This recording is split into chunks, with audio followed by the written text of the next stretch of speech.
The blue streak that speeds by, also known as Sonic the Hedgehog, has had many friends and allies over the years, one of the first of which being Miles Tails Prower. However, in an alternate telling of events, Sonic the Hedgehog has been part of a long-time group known as the Freedom Fighters, with a collection of unique characters that spawned from the show Sonic SatAM, or just Sonic the Hedgehog as it was originally aired. These characters went on to continue appearances in the Sonic Archie comics, and they did so for many years. However, with the closure of Archie once and for all, it's been quite some time since we have last seen the Freedom Fighters. So today, I'm going to pose a question. Should the Freedom Fighters return? There are multiple ways in which you could go about answering this question. You could either look at the Freedom Fighters as a group, or as individual characters one by one and determining who has more value than the other. So, if we start with them as a group, what do the Freedom Fighters actually represent? Now, these were during the classic era of the Sonic franchise, so the stories were still budding. Some things we consider to be just landmark establishments hadn't taken place yet. For example, whilst today the Master Emerald is very mysterious, back then we knew even less about it than we do today, and so much of what it was capable of doing was down to interpretation. So that's the sort of time period that these characters were born into. The Freedom Fighters represent the idea of a struggle against an oppressive regime, hence the name. But in particular, they're supposed to help embody the nature versus industry themes that were more heavily potent in the classic era than today. Hence why the Freedom Fighters are all woodland animals fighting from the woods against the deplorable Dr. Robotnik with his polluting factories. It was a very clear dichotomy, and it fit with the tone of the series back then. But that's a very abstract way of viewing the Freedom Fighters. I was really just explaining the side of which they are a part of. The Freedom Fighters, when most people say it, really refer to a core unit of close-knit friends led by the Princess Sally Acorn from a kingdom that's been usurped by Dr. Robotnik, and they're trying to take it back. Alongside her is, naturally, Sonic the Hedgehog. Then there's Tails. However, the way the Freedom Fighters used Tails was more of a young kid, and I know he's always been a young kid, but I mean in SatAM he behaved and was treated like it. Then there was Rota, who was their technician, sort of, not the best fighter in the world. There was Antoine, who was basically comedic relief, and then there was Bunny Rabbit, who was partially roboticized and used that as a strength. They represented the Freedom Fighters first and foremost in that series and time period. Now, within this team, each character offers something that the others don't. Sally, obviously, is the leader of the team, so we get to see her coming up with plans and figuring out how to overcome obstacles, as well as trying to manage her other teammates. But we also get to see the emotional struggle she goes through, having to run a resistance, all the whilst her father and kingdom are under the heavy iron fist of an evil dictator. Sonic, on the other hand, is outwardly carefree, happy-go-lucky, and excitable, but also extremely capable when it comes to defeating Dr. Robotnik. He's also a great motivator and a figurehead. He inspires those around him. Which leads nicely into Tails, who's far more of a civilian here. He's not shown to be super intelligent at all. He's not shown to be dumb either, he's just accurately portrayed as a child. He can still fly around, but he doesn't usually get brought onto missions, and when he does, it's usually as a result of him sneaking in. Tails represents the innocence that they're trying to protect and defend from Robotnik. As a result, every character sort of looks after him in a familial way. He calls Princess Sally Aunt Sally, and all the other characters care for him. Rota is their technician, as I mentioned before, and so he comes up with a bunch of gadgets based on what they can scavenge. He's also not much of a fighter, though I guess he can throw something around if he needs to, but he would much prefer develop something, and he gets really excited with inventions, and he just wants to help out. Then you've got Bunny Rabbit, who is their sort of bruiser character, believe it or not. Because of the robotic enhancements, she's incredibly capable in battle, and she can also occasionally lend a hand on the technological side of things too, depending on what the writers want her robotics to do that day.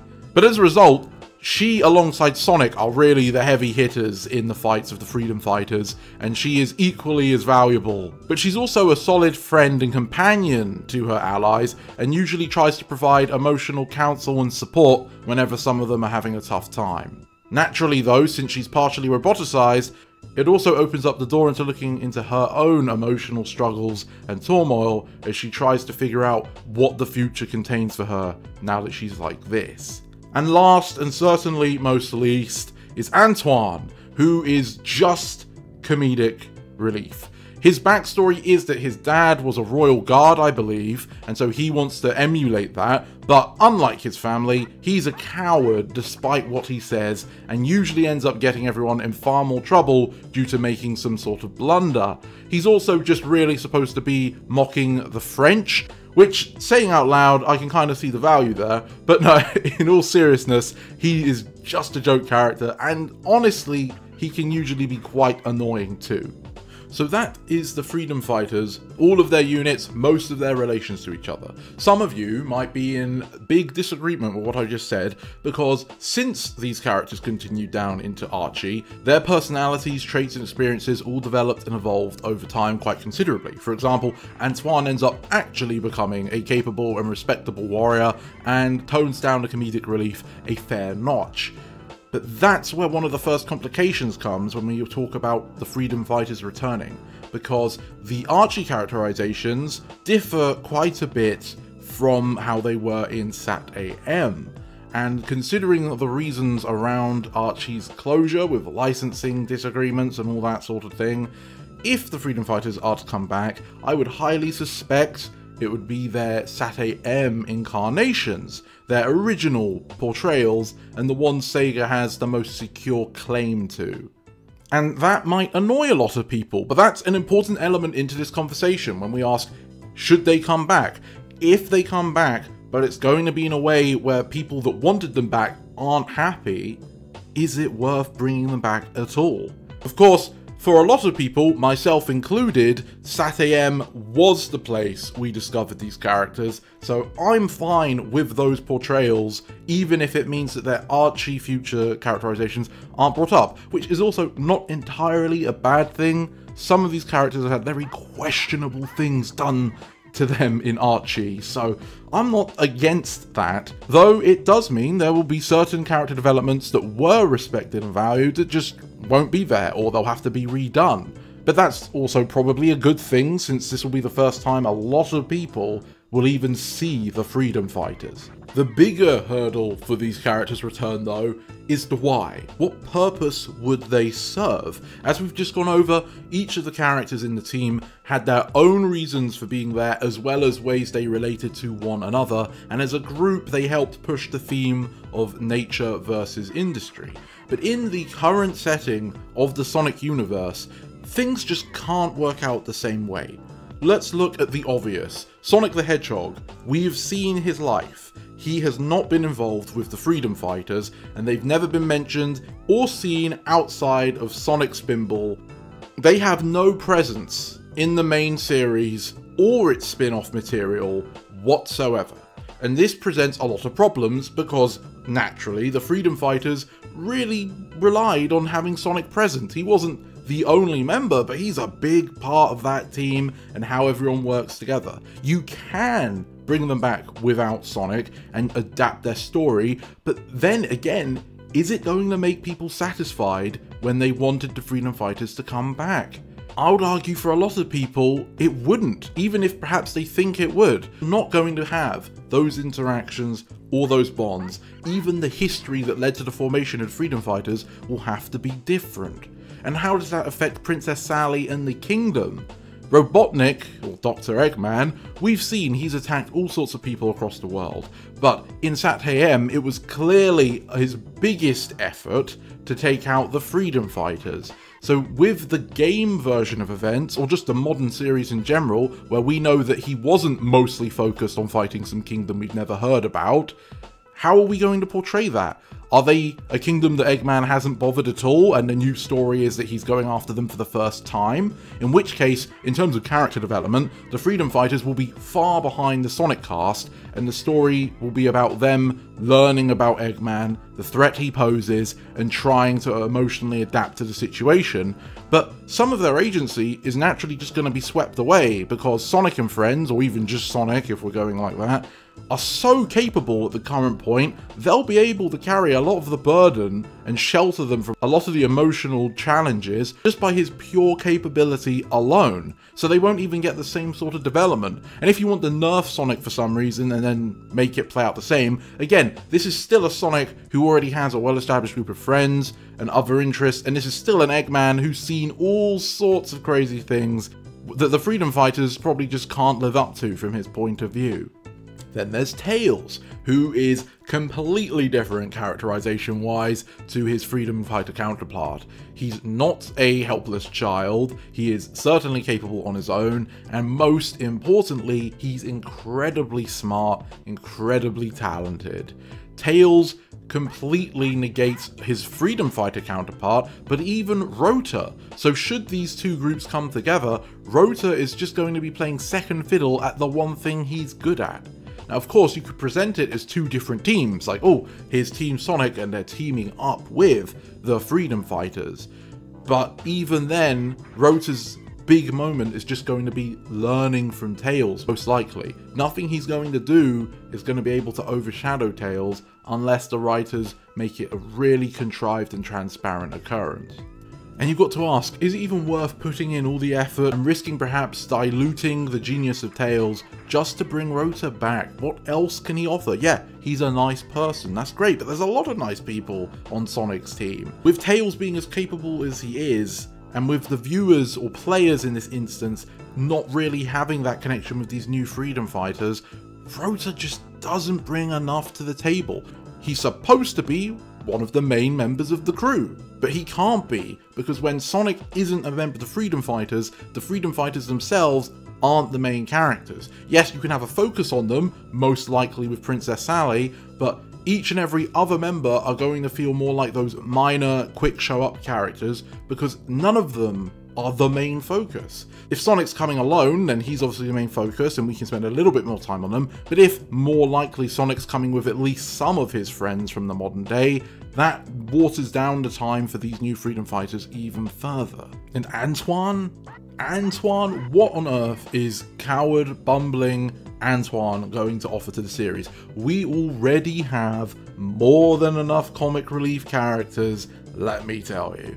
We do not need another one, especially one that's only real purpose is to be annoying and get the rest of the team into trouble. Again, it's not likely in any way, shape or form that the Antoine we get will be reminiscent of his later Archie counterpart. It will most likely be based on early SatAM.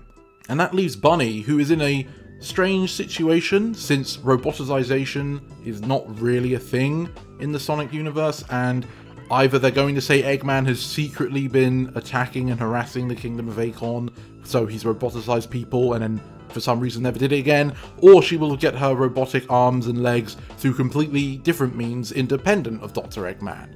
But even with that, again, what can she offer? We already have so many other characters that represent a capable fighter beyond Sonic in the series. We've got Knuckles, we've got Blaze, we've got Shadow, we've got Silver. Heck, Tails with the right technical equipment can fulfill a similar role to Bunny. Before, in the time she was created, there were less characters that were capable of fighting against Robotnik, but now that's not really a special trait. Then we got the personality side of things, where yeah, she's nice, she's got these friendly bonds, maybe we can see her strike up some good conversations with Amy or something, but at the end of the day, we already have characters that do that, like Amy, or Cream, or Sonic. So, again, where's the value and is it worth the effort? Please keep in mind that I do like the Freedom Fighters, especially in regards of Sonic SatAM. I've enjoyed these characters for a long time, and I enjoy their dynamics, but I can't ignore the possibility of disappointment because they just will not be and cannot be the same team if they do come back. For some people, just having them there in some form is good enough. And that's fine. That is fine. I'm not even against that. If we heard that there's going to be a new game coming out, the Freedom Fighters will be in it, they're going to be different, and they're not going to have known Sonic previously, you know what, fine, no problems. But is it a priority? Probably not for me, because you're only going to care if you already care about them, or I guess if you just really like their new characterizations. But there's not as big of a pull. There's so many other things I would rather we get to, like exploring Knuckles' as a kid in heritage more, or perhaps restoring characters to their former glory, like Shadow. What I will say though is Princess Sally herself, I believe, does have potential, and I do actually want to see her come back to the main series in some way or form.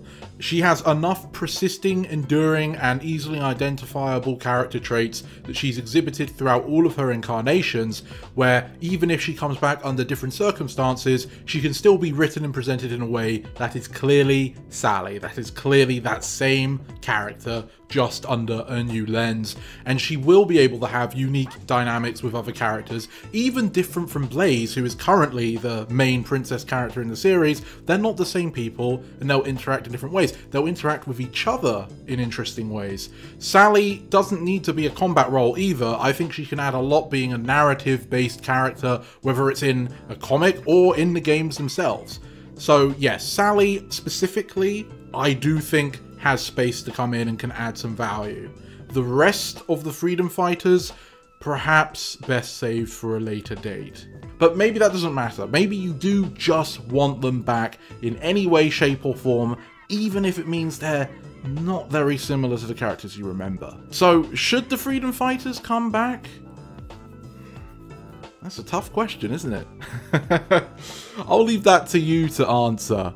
So let me know in the comments down below what your thoughts are on the subject. And thank you for watching this video all the way to the end. The Freedom Fighters are legacy characters, and I do enjoy them, but are they worth the effort to bring back? I hope you enjoyed this video, and I hope that you come back to see what I have in store for you next time. So don't forget to like and subscribe to keep up to date with my latest efforts. But until then, I hope you have a great day. This is the Mighty Emperor, signing off.